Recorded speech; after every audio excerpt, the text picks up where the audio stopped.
Hi everyone, and welcome to Lesson 1, Video 2, Uncertainty and Error. Physics is based upon experimental observations and quantitative measures. It doesn't matter what you think it should be, it doesn't matter who you are or what your theories are. The only thing that really matters is, can it be measured? Does the measurement match our hypotheses? As a result, the collection and analysis of data is essential in the scientific process. Our data must therefore be both accurate and precise. In this video, we're going to be talking about uncertainty, error, accuracy, and precision. By the end of this video, you'll be able to identify sources of random and systematic error and estimate their effect on measurement and results. By the end of this video, you will be able to identify and record the absolute error associated with a measuring device. By the end of this video, you'll be able to calculate the relative error associated with the measurement from a particular measuring device.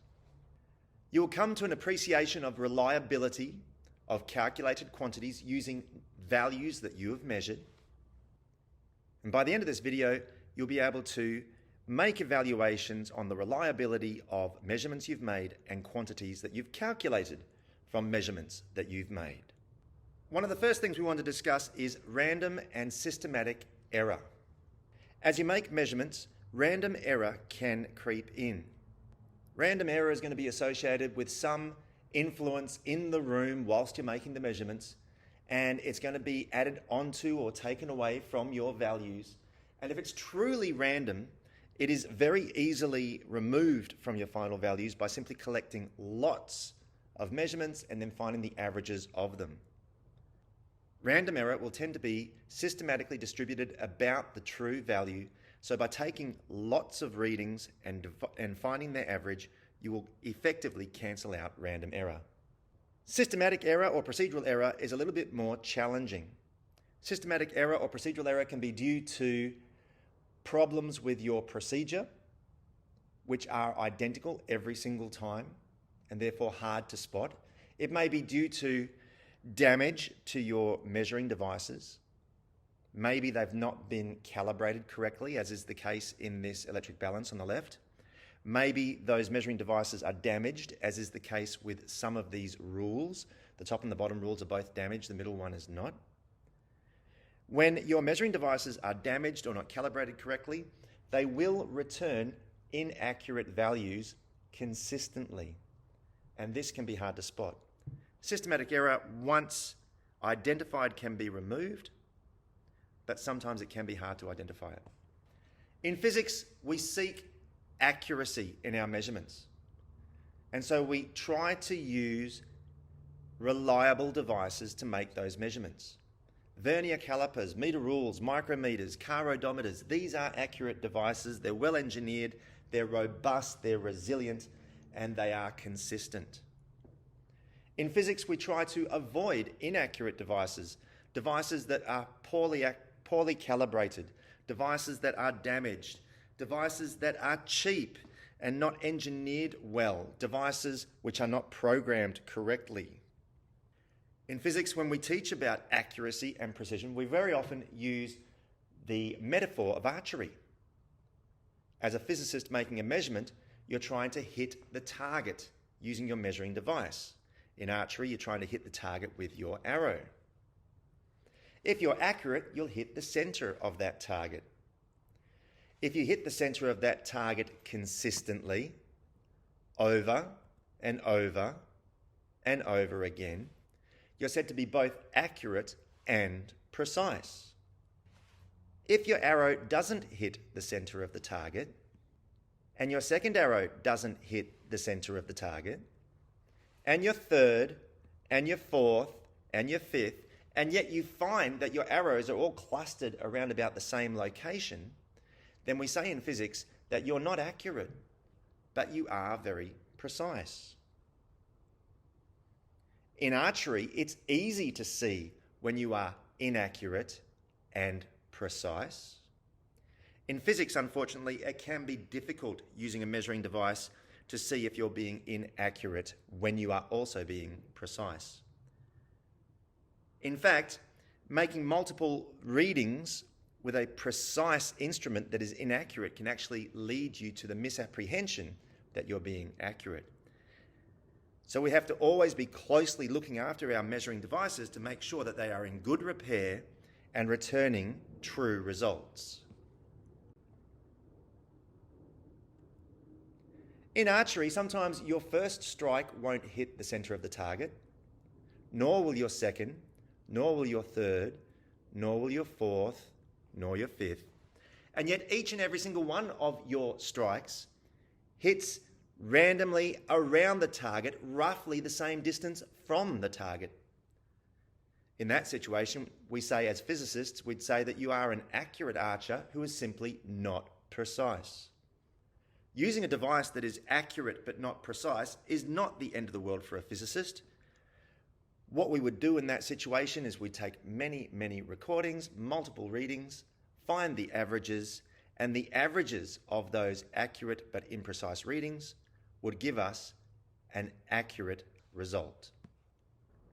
When working with measuring devices, we look for precision. Precision in physics is related to the smallest division on your measuring device. In the case of a micrometer, that smallest division might be 1 by 10 to the -5 meters. In a meter rule, that smallest division might be 1 by 10 to the -3 meters. In a trundle wheel, that smallest division might be 5 centimeters. For your measuring device, we want to know what is the uncertainty, what is the absolute uncertainty of your measuring device, also known as the absolute error. This is always going to be half, plus or minus half of the smallest interval on your measuring device. For the micrometer, that would be plus or minus 5 by 10 to the -6 meters. For the meter rule, that would be plus or minus 5 by 10 to the -4 meters, or plus or minus half a millimeter. For the trundle wheel, that would be plus or minus 2.5 by 10 to the -25 meters, or plus or minus 2.5 centimeters. As physicists, we make measurements and then we want to combine our measurements to find new quantities. When adding or subtracting data, we add the absolute uncertainties of the measurements that we've made. For example, how long are two sticks end on end if they're measured at 4 centimeters and 5 centimeters respectively? Well, you'd automatically say, well, it must be 9 centimeters. However, as physicists, we need to take into account the uncertainty of the original measurements. Here is our first stick, measured at 4 plus or minus 0.05 centimeters. Here is our second stick, measured at 5 plus or minus 0.05 centimeters. So overall, that's 9 centimeters.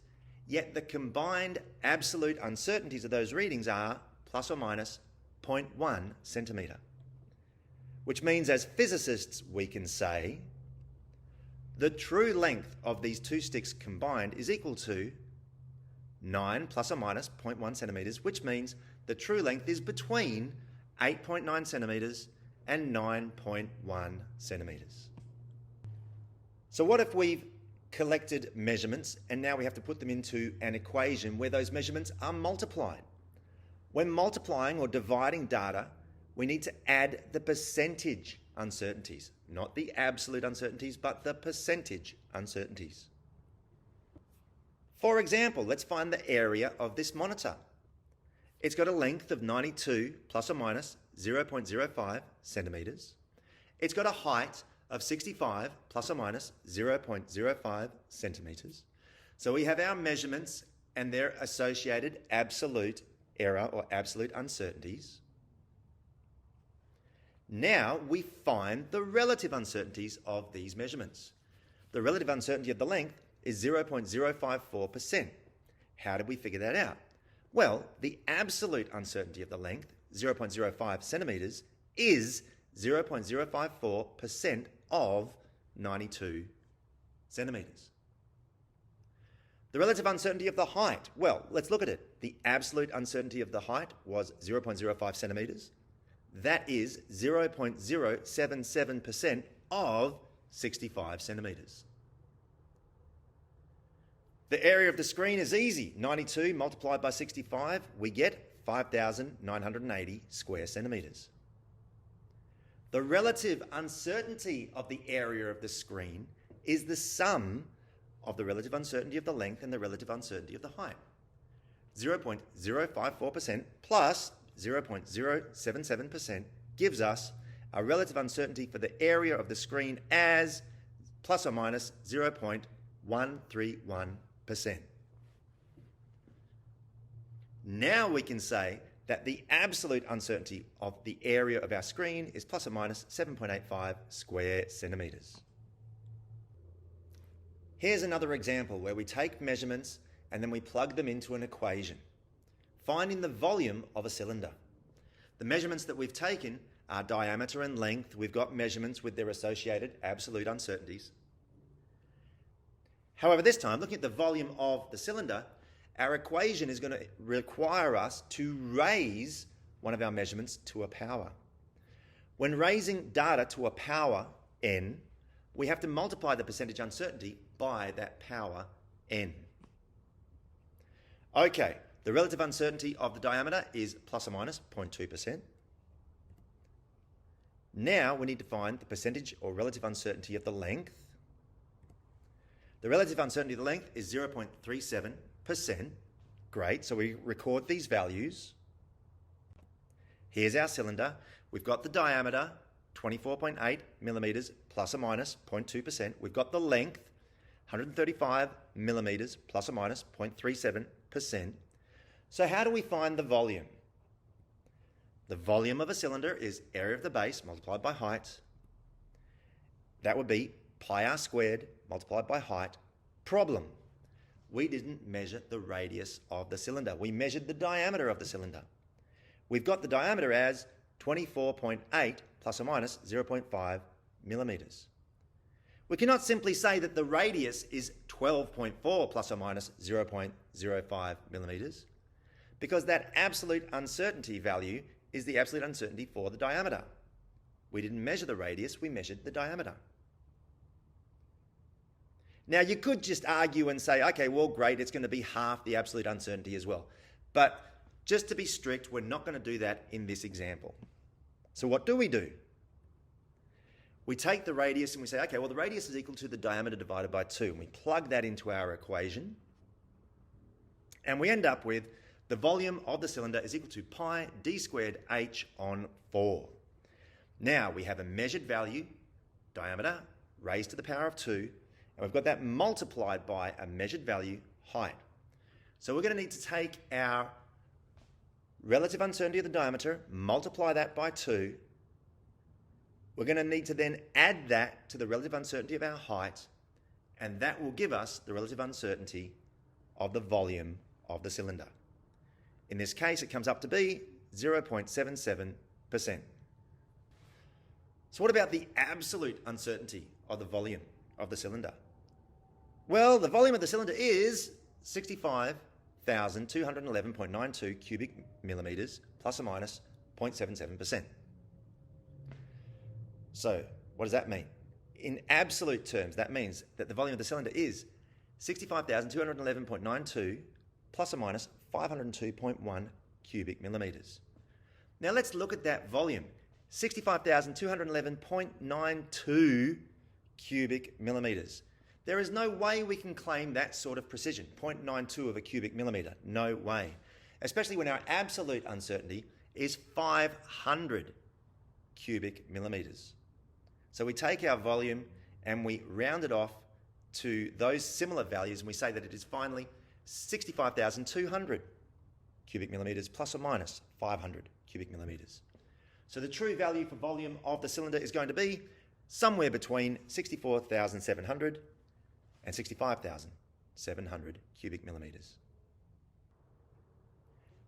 Now it's time for you to practice the skill. We're going to see if you can find a value. In this case, the value is going to be pi. The value for pi can be measured using string, a rule, an assortment of circular objects. The equation we use to find pi is equal to circumference divided by diameter. What I'm going to ask you to do is to grab some circular device, some string, a rule, make some measurements of circumference, take note of the absolute uncertainty, make a measurement of diameter, take note of the absolute uncertainty, and then go through the processes described in this video to find your value for pi and your absolute uncertainty for your value for pi. Then, as a test of your skill, compare your value to the established literature value. If the established literature value falls within the range that you've measured for your value of pi and your established and your absolute uncertainties, then you would be feeling pretty good about your skills in measurement. Sometimes we want to have a quick look to see if we're being accurate in our measurements. If we have an established value such as pi, we might use something called percentage error. Again, the value for pi can be measured using string, a ruler, and some circular objects. There's our equation again. If you want to use percentage error just to see if you're on track with your measurements, then you would get the difference between your measured value and the literature value. You divide that by the literature value and then multiply that by 100. And that would give you the percentage error. Okay, congratulations on finishing this second video for Lesson 1, Measurement and Uncertainty. So what are you going to do now? Why don't you take a moment to jot down the ideas from this video in your physics notebook. Don't go back and actually look at the video again, just do it from memory, see what you can recall, as is. Then have a look at the video and see if you missed anything. After this, maybe read and take notes on Appendix B of the Pearson Physics Year 11 text. Complete Chapter 1.2 questions from the PDF titled Heinemann Physics, HP, Chapter 1.1 to 1.3. You'll find that in the sector lesson from this week. Finally, maybe it's time for you to attempt the exit ticket for Lesson 1, Measurement and Uncertainty. Come up, get a copy, sit it, hand it back in, and then later on, look at the marking key and do corrections. Then you'll be ready for Lesson 2.